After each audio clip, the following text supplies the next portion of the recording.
Kenya has been rattled with violent protests and police brutality as the public rallies over controversial bill to hike taxes. Here's how the chaos unfolded in East Africa's most stable democracy.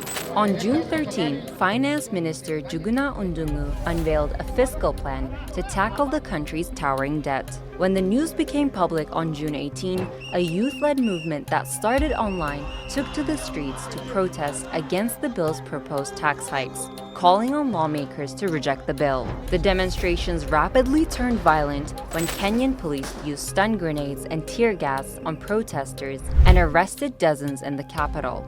Following the spark of the major political crisis for the Kenyan government, a parliamentary panel suggested nulling a number of the bill's unpopular taxes. On June 20, the protests escalated further as Kenyan riot police continued their violent clampdown on hundreds of demonstrators protesting against the government's remaining plans to raise $2.7 billion in new taxes.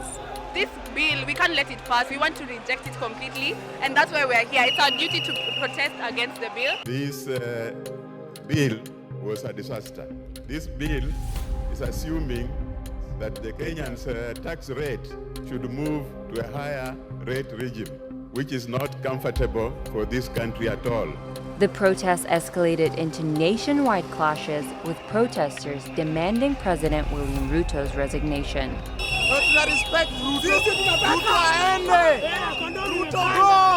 The events took a turn for the worse when protesters broke into the National Assembly chamber following the pass of the controversial finance bill. The police brutality left at least 5 demonstrators dead, dozens wounded, and sections of the building ablaze. Amid the turmoil, Ruto addressed the nation, condemning the latest developments. It is not in order or even conceivable that criminals pretending to be peaceful protesters can rain terror.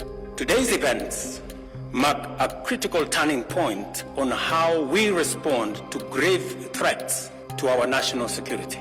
I assure the nation that the government has mobilized all resources at the nation's disposal to ensure that a situation of this nature will not recur again at whatever cost. Kenya is an East African economic powerhouse with a third of its 52 million population living in poverty. It has been struggling with a biting cost of living crisis, which critics say will only worsen under the new levies.